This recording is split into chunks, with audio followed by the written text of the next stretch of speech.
이번 시간에는 우리 2023년 1회 정보처리 기사 실기 기출문제를 같이 한번 풀어보도록 하겠습니다. 스키마에 대한 설명이래요. 가로 안에 들어갈 그 알맞은 답을 보기에서 찾아 써라. 그렇게 이제 문제가 나왔습니다. 우리 보기에 보니까 이제 외부가 있고 내부가 있고 개념이 있고 이렇게 세 가지가 있죠. 구멍 뚫린 것도 지금 동그라미 1번, 2번, 3번 하고 이렇게 이제 세 가지가 있어요. 자, 요 외부, 내부 개념이 각각 이제 어디에 들어가는지 그거만 이제 찾아주면 되겠네요. 자, 우리 동그라미 1번이요. 동그라미 1번 스키마. 동그라미 1번 스키마는 데이터베이스의 전체적인 그런 논리 구조래요. 모든 응용 프로그램이나 사용자들이 필요로 하는 그런 데이터를 종합한 조직 전체의 데이터베이스다. 그렇게 이제 문제가 나왔습니다. 이런 걸 보고 우리가 이제 개념 스키마다. 그렇게 이제 부르는 거죠. 그래서 얘는 이제 조직 전체 이제 데이터베이스이기 때문에 하나만 이제 존재해요. 그게 이제 개념 스키마고, 그 다음에 동그라미 2번 스키마요. 동그라미 2번 스키마는 실제로 이제 저장될 그 레코드의 형식, 그리고 저장 데이터 항목에 이제 표현하는 방법, 그리고 내부 레코드의 물리적인 그런 순서, 이런 것들을 나타낸다. 그렇게 나왔습니다. 이런 걸 보고 우리가 이제 내부 스키마다. 그렇게 이제 부르는 거죠. 그래서 동그라미 2번의 정답은 우리 내부 스키마요.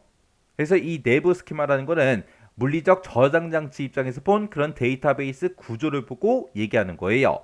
그 다음에 이제 동그라미 3번이요. 동그라미 3번 스키마는 사용자가 됐든 응용 프로그래머 이런 각 개인의 입장에서 필요로 하는 그런 데이터베이스의 논리적인 그런 구조를 정의한 거다. 그렇게 이제 문제가 나왔습니다. 이런 이제 스키마를 보고 우리는 이제 외부 스키마다. 그렇게 이제 부르는 거예요. 해서 우리가 정답을 적을 때 지금처럼 이렇게 이제 개념이다, 내부다, 외부다 해서 이렇게 이제 정답을 전부 다 이제 써주면 돼요. 자, 그럼 이제 우리 스키마 요거 좀 정리 좀 하고 지나가자고요. 자, 스키마를 보게 되면 지금처럼 외부, 내부, 개념하고 이렇게 이제 세 가지 스키마가 있는데, 외부 스키마라는 거는 사용자나 응용 프로그래머 그 사람들 입장에서 본 그런 스키마를 보고 우리가 이제 외부 스키마라고 합니다. 해서 외부 스키마는 누구 입장에서 본 거다? 사용자나 응용 프로그래머 그 사람들 입장에서 본 스키마를 보고 얘기하는 거고, 그 다음에 이 개념 스키마요. 이 개념 스키마는 전체 데이터베이스의 전체적인 그런 논리 구조를 보고 우리가 이제 개념 스키마라고 하는데, 얘는 이제 기관이 됐든 조직체가 됐든 그런 관점에서 본 스키마입니다. 이게 무슨 말이냐면은 외부 스키마라는 거는 뭘 얘기하냐면은, 내가 만약에 쇼핑몰에서 이제 물건 하나 주문했어요. 주문하고 나서 결제까지 다 끝났어요. 끝났는데 이 물건이 언제쯤 도착하는지 그걸 알고 싶어요. 그럼 로그인해서 이제 주문 내역에 들어가서 이제 보면 그런 데이터들이 나타나겠죠. 그때 다른 사람 거는 보여요, 안 보여? 안 보여요. 자기 거만 보이잖아요. 그런 게 이제 외부 스키마예요. 외부 스키마. 그리고 개념 스키마라는 거는 전체적인 그 논리적인 구조를 보고 얘기합니다.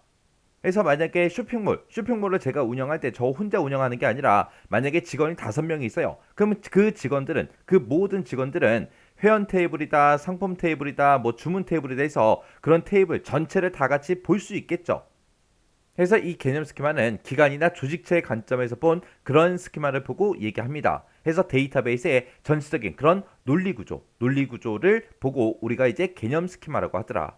그럼 우리가 이제 회원 테이블이다, 상품 테이블이다, 주문 테이블이다 해서 그런 테이블들을 만들고 각각 필드들마다 제약 조건 같은 것들을 우리가 걸 수 있겠죠. 그런 것들을 실제로 해주는 역할을 하는 그 사람이 우리 데이터베이스 관리자예요. 그래서 이 개념 스키마는 데이터베이스 관리자에 의해서 구성이 되는 겁니다. 그 다음에 이 내부 스키마요. 내가 쇼핑몰을 운영할 때 이제 회원 테이블이다, 상품 테이블이다, 주문 테이블에 해서 그런 테이블들을 만들었죠. 만들고 나서 이제 회원들이 전부 다 이제 우리 사이트에 들어와서 이제 회원 가입을 하고 내가 또 상품과 관련된 그런 정보들을 막 올렸어요. 올리면 그런 데이터들, 그런 전체적인 그런 데이터들이 어딘가에 이제 저장이 될 겁니다. 그런 물리적인 그런 저장 장치 입장에서 본 그 데이터베이스 구조를 보고 우리가 이제 내부 스키마라고 그렇게 이제 부르는 거예요.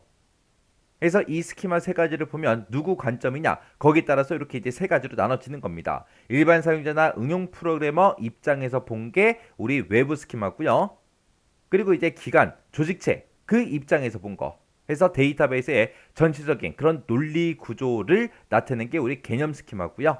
그리고 내부 스키마다 그럼 이제 실제로 저장되는 저장 장치 입장에서 본 그 스키마를 보고 우리가 이제 내부 스키마라고 합니다. 그래서 이 외부 스키마라는 거는 사용자나 응용 프로그래머가 각 개인의 입장에서 필요로 하는 그 데이터베이스의 논리적인 그런 구조 같은 것들을 정의한 걸 보고 우리가 외부 스키마 그렇게 이제 부르는 거고요. 그리고 개념 스키마 그러면 개념 스키마라는 거는 기관이나 이제 조직체 관점에서 본 그 스키마를 보고 얘기하는데 모든 응용 프로그램이나 사용자들이 필요로 하는 그런 데이터를 종합한 조직 전체의 데이터베이스 그걸 보고 우리가 이제 개념 스키마 그렇게 이제 부릅니다.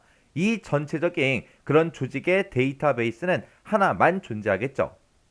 그리고 이 개념 스키마라는 아이는 개체 간의 이제 관계가 됐든 제약 조건 이런 것들을 나타내고요. 데이터베이스에 대해서 이제 접근 권한이나 보안 그리고 무결성 규칙 이런 것들에 대해서 이제 명세를 정의한 게 우리 개념 스키마예요. 그다음에 이제 내부 스키마 그러면 내부 스키마는 물리적인 저장 장치 입장에서 본 그런 스키마를 보고 우리가 내부 스키마라고 했죠. 그래서 얘는 실제로 데이터베이스에 저장될 그 레코드의 형식 같은 것들을 정의하고요. 저장 데이터 항목의 표현 방법이 됐든 아니면 내부 레코드의 물리적인 그런 순서 같은 것들 그런 것들 저장과 관련된 그런 것들을 나타낸 게 우리 내부 스키마요.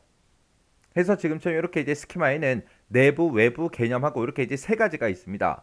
이 스키마에 대해서는 우리 필기 시험에도 물론 나오지만 이게 나중에 실기 시험에 넘어가서도 이게 스키마가 시험 문제로 나온 적이 있습니다. 있기 때문에 이 스키마는 여러분들이 정확하게 알고 지나가셔야 돼요. 외부 스키마가 뭘 얘기하는지, 개념 스키마가 뭘 얘기하는지, 내부 스키마가 뭘 얘기하는지 정확하게 알고 지나가시기 바랍니다.